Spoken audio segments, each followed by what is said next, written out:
Hi, my name is Patricia Gundlach. I'm a hairstylist for the motion picture industry, and I wrote the book So You Want to Do Hair in Hollywood.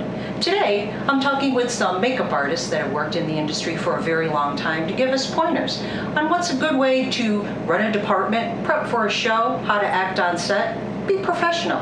How do you like to run your department when you start a show? With the least amount of effort as possible. I mean, from a department head standpoint, I don't like to micromanage. I never did as a department head. I like to delegate if people can. I always made a rule for myself as a department head, hire people either as talented as I am or better. The thing about department heading is it's got this kind of mystique about it. I think some people think you're kind of a person who's cracking a whip and really trying to keep everybody in line. I always say that I like to run my makeup department stealthily. I like to be invisible. If I ever hear anyone say makeup, I'm a very happy person. I want people who, number one, are talented, who are great with people, because it's a people business. They have to be able to communicate well and not gossip and do their job. You can't be friends with everybody, but you try to. There's that splitting the difference in between. You're kind of like in a family, and sometimes it's a family for 3 months, sometimes on a TV show it's 9 months. So there's going to be things that pop up and arise, and you're going to have to put out a few fires everywhere. I like a trailer that is just user-friendly for the department head and for everybody else, for everybody working in it. You're preparing for a show. What would be your routine? My day prep, it just depends on the day. If it's early on in the show where it's just me prepping and I don't, before I have a crew, it's mainly about reading the script, finding out what kind of show that I'm doing, and getting supplies together. My prep day is going about finding out the most, if it's 1 day, 2 days, 3 days, sometimes it could be a week. It's just putting everything in an order. I first read the script. I mean, you have to read the script, and you break down the script, and you look at your man days and see how much personnel you're going to need. A lot of the shows I do have a lot of special makeup in them at times, so there's always that pre-prep, life casts to take, breaking down the script to find out what kind of special makeup gags are in the script. Also finding out who your players are, who your actors are. Usually when I get a show, I go to whatever route I can find to find out about that actor or that director or that producer. I've got a check-off list of everything that I'm going to need for every kind of situation. I put everything in an order of how I want to get it done. The things that I need, things I need to order, things I need to get from a beauty supply, things I need to get from a department store, things I need to get from a drugstore. If it's an action picture, there's going to be stunt doubles and second units and additional footage, and so we need to be prepared for wigs and beards and doubling a lot of actors. When you prep for a sitcom, how is that different from a series or a movie? It's not really very different. I still have to buy supplies. I still have to have a budget. I still have to stay within budget. And I have to have communication with production at all times. To me, as a department head, the only way you can run a department is to be on good terms with production. Production's not the enemy. What do you like your second to do? I love my second to be my other half of my brain. Do you want a second who is department head quality, if you can get them, or at least is someone who's ready to break into that arena? I had the same second on a lot of shows. We just go from show to show because I know I could trust him or her. I had a couple wonderful seconds through the years, and I would take them along. They would become department heads on some shows. They take me as a second. I'm pretty much only a department head when a decision needs to be made. Or I have to talk to production. Otherwise, I look at my department as we work together as a team. I like to delegate a lot of the organizational stuff, a lot of the, who's going to figure out how many people we have to hire, who's going to figure out, how many extras we have coming in on what day, and what supplies need to be ordered and things like that. That's the kind of stuff that I delegate a lot of. The ordering, calling extra people, for extra help and stuff like that, make those phone calls. I let them do that. I give them an area of responsibility. I'm more of a hands-on kind of guy, and I want to be freed up to actually do, physically do the artistic work. I usually either have my second or the third doing, taking continuity pictures. That's probably the only thing, because I tend to forget to take continuity pictures. A second needs to be mindful of the things that you have to do. So if they see that you're bogged down, they can instantaneously come in and pick up the ball. What does your continuity book look like? My continuity book is, because it's the digital generation has come along, it's changed quite a bit. I created my own continuity breakdown that I use. I do it all on the computer, and I'm in the process of writing an app for it. I'm old school. I love taking notes. Just like I kept notes in the trailer when you have an NDB or meal penalty, or I kept book on everybody in a trailer. Same way I kept book on continuity. I started off with a book full of pictures, and as the show would progress and the snowball got bigger and bigger, I basically kept files based on every episode in a computer.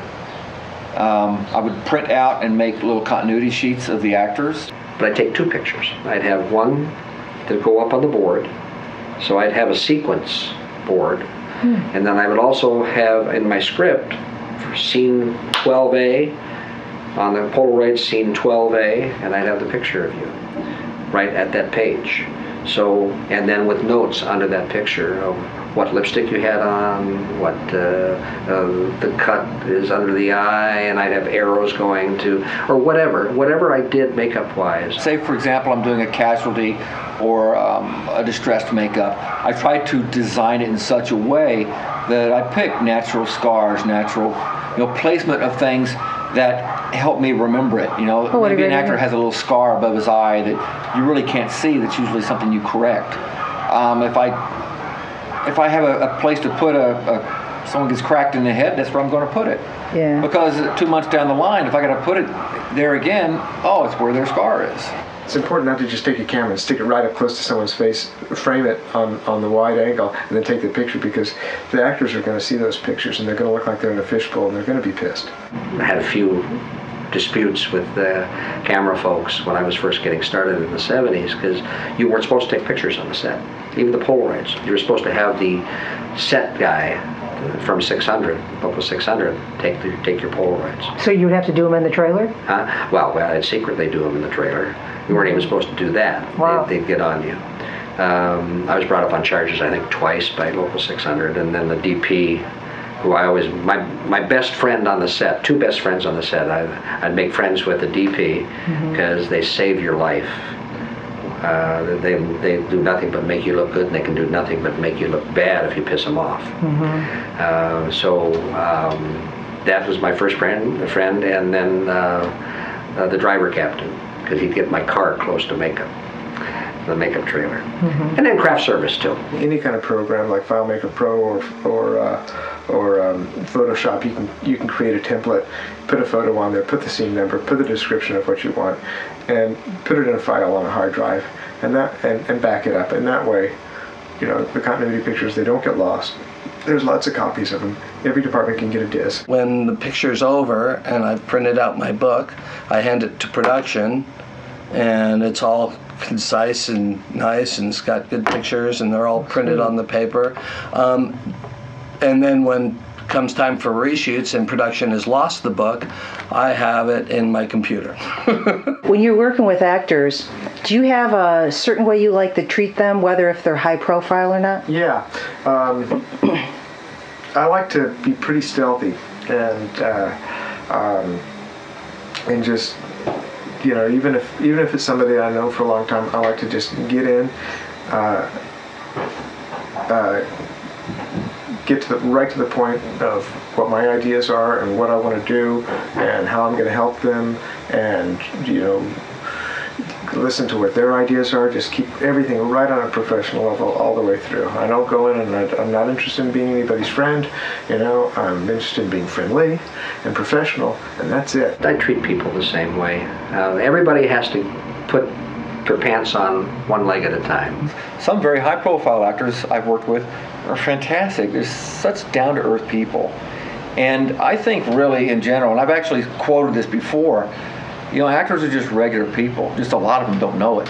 I would like to say you don't treat them any differently, but I don't think that's really true. I've thought about that, and but you do. I always try to instill a comfort zone so the actor feels comfortable with me. Once I've taken half an hour of their time and to do something that isn't really that important, they're never going to let me actually sit down and do something again, because they're going to think that I'm just jerking them around. Mm-hmm. So I like to get in, do something that's actually important, and then get out. Anytime you meet a high-profile actor for the first time and you're going to work with them, you're going to feel your way to see what works best for them. Mm-hmm. I go as far as to saying sometimes I'll go, as we're working, let me know if I'm doing something that you don't like, or if there's something that I do that you would prefer me not to do, please let me know. I had a situation where I had an actor who was coming off a bit arrogant, and I kind of see right through that, and I said, I'm here to make you look good, not kiss your ass. And he kind of took it back, he goes, and you will do that, right? And I go, which one? Make you look good or kiss your ass? Because I'm only going to do one. I know what they're going through, because I spent 16 years in front of the camera before I became a makeup artist. I started when I was 9. Wow. 8 or 9, somewhere around there, in the late 40s. I was doing vaudeville, at the very end of vaudeville. I was singing my little accordion on stage, and then became auditioned in the mid-50s. Made the right audition out at Disney, and then got on the Mickey Mouse Club for 4 years. I don't have this, entertainment tonight type of attitude, where, we're both just a couple of guys there to do a job. We can get in and get out and get it over with, and it's not really any more important than the high school play.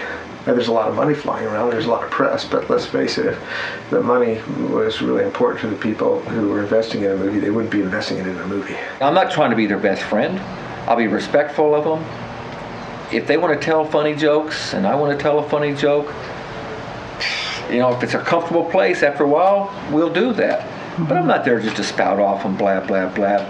I did Mask with Cher years ago, and then one of my only regrets in this business, she asked me to go do Witches of Eastwick, and I turned her down because I just started doing Sally Struthers on 9 to 5, and then just started designing women also. And Annie Potts had gotten me on designing women. So I felt obligated. I didn't want to leave them after they had fought for me to go do Cher. I gave it to Leonard Engelman, who was my predecessor as business rep. And I went up to Cher's house and did a makeup in front of Leonard. She required that. She wanted Leonard to see what I was doing because she liked what I did on Mask with her.